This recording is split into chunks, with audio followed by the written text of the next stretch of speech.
تو حالات یہ تھے کہ ٹوٹے پھوٹے مکانات، لوگ بے سر و سامان پڑے ہوئے سڑکوں کے کنارے یا تمبو ٹینٹ لگا کر وہ ان میں پڑے ہوئے، کھانے کو گھاس تک نہیں ان کے پاس، بچوں کی یہ صورتحال کہ ان کے پسلیاں تک دکھائی دے رہی اور وہ زمین سے جڑی بوٹیاں تلاش کر کر کے کھا رہے، اور بھوک، اور تقریباً ہر گھر میں سے ایک موت جو ہے وہ وہاں پر ہو چکی تھی۔ یہ جب حالات اس پارٹی وفد نے دیکھے تو اس میں سے ایک اعلیٰ عہدیدار، اس کا یہ کہنا تھا کہ جب ہماری لانگ مارچ ہمارا شروع ہوا 1935 میں، تو کائی شیک کی فوجوں نے اتنے ظلم ہم پر نہیں کیے جتنی ہماری پارٹی کے امیدواران یا ہماری پارٹی کے ممبران نے ان مظلوم دیہاتیوں پر کیے۔ یعنی اس بات کا اعتراف تھا کہ اس پالیسی کے نتیجے میں پارٹی نے بہت مظالم ڈھائے دیہاتیوں پر، اور ان کی ان غیر فطری سرگرمیوں کی وجہ سے، یا جو انسانی آزادی یا انہیں جو مناسب سہولتیں دی جانی چاہیے تھی یا ان کے مصائب کا خیال رکھا جانا چاہیے تھا، وہ بالکل نہیں رکھا، اور دیہاتیوں کو ایک عذاب میں جو ہے وہ اس پارٹی نے دھکیل دیا۔ یہ اس پارٹی کے اعلیٰ عہدیدار کا کہنا تھا۔ اب یہ 1960 کی بات ہے، اکتوبر میں یہ دورہ ہوا، اور جب حالات بالکل واضح ہونا شروع ہو گئے تو ماؤ نے پھر نومبر 1960 میں، یعنی کہ تقریباً 2 سال بعد، اس گریٹ لیپ فارورڈ میں نومبر 1960 میں پھر ایک ڈائریکٹو جاری ہوا پارٹی دفتر بیجنگ سے، کہ اب لوگوں کو جو ہے وہ نجی زمین رکھنے، انہیں 8 گھنٹے سونے، اور اپنی مرضی کا پیشہ جو ہے وہ کے انتخاب کا جو ہے وہ انہیں حق حاصل ہے۔ یعنی کہ صرف 2 سال گریٹ لیپ فارورڈ جب گزرا تو اس میں کمیونزم جو تھا، اس کی جو انتہائی جو کروڈ فارم تھی، جو اس کا نظریہ تھا، وہ فیل ہو چکا تھا، اور 2 سال بعد ہی پارٹی نے یہ ریئلائز کر لیا کہ یہ نظریہ جو ہے وہ قابل عمل نہیں، اور اس صورت میں جو عوام پر حالات بھی تھے وہ انتہائی خوفناک تھے۔ اب یہ تو رہی ان کی صورتحال۔ اس میں اب جو اور اس میں مزید بھی جو اس میں جو پریزیڈنٹ تھے اس وقت کمیونسٹ چائنا کے، ماؤ تو کیونکہ کمیونسٹ پارٹی کے چیئرمین تھے، ان کے پاس کوئی سرکاری عہدہ نہیں تھا، لیکن جو پارٹی کے چین کے صدر تھے وہ لیو شاؤکی تھے۔ لیو شاؤکی کے بارے میں کہا جاتا ہے کہ وہ بھی جو ہیں وہ ایک دورے پر جب گئے، انہوں نے جہاں پر وہ انسانی حالات دیکھے اپنے آبائی علاقے میں، تو وہ بھی ان کے لیے انتہائی چونکا دینے والے، انتہائی دردناک حالات تھے۔ تو ایسے جب پارٹی کی اعلیٰ قیادت کو اس بات کو انہوں نے ریئلائز کیا کہ زمینی جو حقائق تھے وہ انہیں موصول ہونے والی، پارٹی کی طرف سے موصول ہونے والی رپورٹس کے بالکل برعکس تھے، جو اعداد و شمار انہیں دیے گئے تھے وہ بالکل غلط تھے۔ تو یہ اب اس میں جو یہ انسانی جو بحران پیدا ہوا، اس میں بہت بڑی وجہ ایک تو ناقص منصوبہ بندی تھی، اس میں ہٹ درمی بھی آپ کہہ لیں، اس میں اجرت بھی شامل کر لیں، اس میں آپ غیر حقیقی ٹارگٹ رکھنا، اور اس میں بہت ایک غیر فطری ایک نظریے پر عمل پیرا بھی ہونا تھا، کہ ایک ایسا نظریہ کہ جس میں انسان سے آزادی، اس کا اختیار چھین لیں، اس کی اپنی نجی زمین چھین لیں، اور اسے پھر نہ صرف اسے وسائل اس کے چھین لیں بلکہ اسے زبردستی اس کی مرضی کے خلاف اسے ایسے کام پر لگانا کہ جس کا اسے معاوضہ بھی نہ دیا جاتا ہو۔ تو یہ اس میں، لیکن سب سے بڑی وجہ یہ تھی کہ جو پارٹی کے عہدیداران تھے انہوں نے غلط اعداد و شمار اعلیٰ قیادت تک پہنچائے، جس کی وجہ سے جب وہ تخمینے لگائے گئے تجارت کے لیے یا ایکسپورٹ امپورٹ کے لیے، تو وہ سب جو ہیں وہ غیر حقیقی تھے، اور اس کا پھر پوری ملک کو، چائنا کو اور اس کی آبادی کو نقصان اٹھانا پڑا۔ اب اس میں آئیے آخری 2-3 باتوں پر۔ اس کتاب میں چونکہ جو اموات ہیں کہ اس گریٹ لیپ فارورڈ کے نتیجے میں کتنی اموات ہوئیں، محتاط اندازوں کے مطابق جو محققین اداروں نے، چینی جو ادارے ہیں، جو چینی ریاستی ادارے ہیں جن کی یہ رپورٹس، چونکہ یہ رپورٹس اس وقت یہ اعداد و شمار نہیں دیے گئے، یہ اعداد و شمار چھپائے گئے، لیکن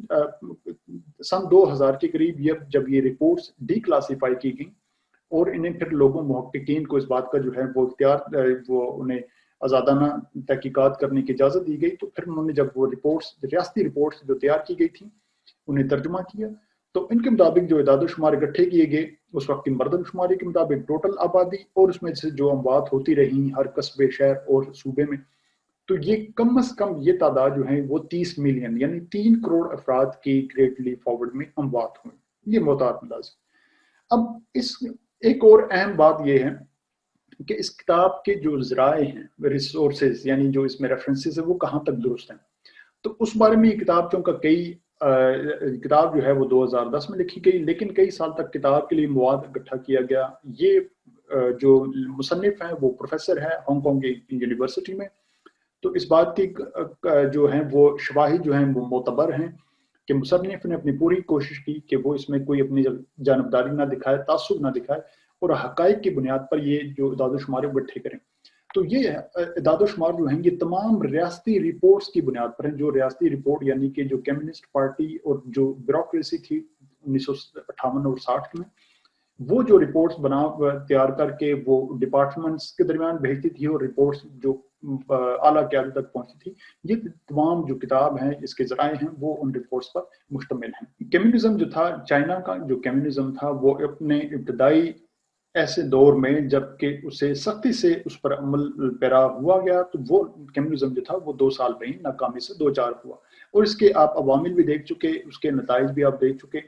اس کا یہ مطلب ہرگز نہیں کہ کمیونزم اگر ناکام ہوا تو سرمایہ جو نظام تھا یعنی کیپٹلزم وہ اس سے وہ کامیاب ہو گیا نہیں، بلکہ اس کی جو کامیابیاں ہیں وہ بھی آپ کے سامنے، اس کی ناکامیاں وہ بھی پچھلے آپ اگر دیکھیں تو جو گزشتہ اقساط میں ہم نے جس کتاب کو کیپٹلزم اکیلس ہل جو ہم نے ڈسکس کی اس کا جائزہ لیا تو وہ تمام جو خامیاں تھیں، خرابیاں ہیں فی زمانہ جو ہماری جو لبرل جو معیشت ہے اس میں جو خرابیاں ہیں، خامیاں ہیں، لوٹ مار اور اس قسم کے دیگر جتنی بھی آپ دیکھ سکتے ہیں وہ سب اسی سرمایہ معیشت کا نتیجہ ہے. تو کمیونزم کی خامیاں اپنی جگہ، کیپٹلزم کی خامیاں اپنی جگہ، دونوں نظام جو ہے کیونکہ انسان کے بنائے ہوئے نظام ہے، دونوں میں خرابیاں موجود ہیں. اب آخری بات 1960-67 میں ہمارے ایک بہت بڑے ادیب اور جو سفر نگار جو تھے ابن انشا، وہ چائنا گئے. تو وہاں جا کر وہ جب چائنا گئے وہاں انہوں نے دورہ کیا اور ریاستی چونکہ وہ مہمان ٹھہرے اور بیجنگ اور زیادہ انہوں نے ٹائم گزارا تو وہاں انہوں نے ایک کتاب بھی لکھی جو خاصی مشہور ہے، چلتے ہو تو چین کو چلیے. آپ وہ کتاب بھی پڑھیے. تو جب آپ وہ کتاب پڑھیں گے تو اس میں جو آپ تفصیلات دیکھیں گے وہ یقینی طور پر وہ تمام اس جو ہماری جو اس کتاب کی بحث ہوئی اس سے بالکل آپ کو برعکس ملے گی. وہ اس لیے کہ جب آپ کسی ملک میں جاتے ہیں وہاں پر آپ خوشنما جو نظارے دیکھتے ہیں، رواں سڑکیں، اس میں اچھے پل، عمارتیں اور یہ ایسے حالات دیکھتے ہیں تو وہ اس بات کی علامت نہیں ہوتی کہ ان پلوں کی تعمیر میں، ان پارکوں کی تعمیر میں، عمارتوں کی تعمیر میں کتنے انسانوں کا خون بہا، اس کے پیچھے کتنی جو ہے وہ قربانی، انسانوں کی قربانیاں شامل ہیں. اسی کے ساتھ اجازت دیجیے اور انشاءاللہ نیکسٹ کتاب کے ساتھ پھر آپ کے پاس حاضر ہوں گے.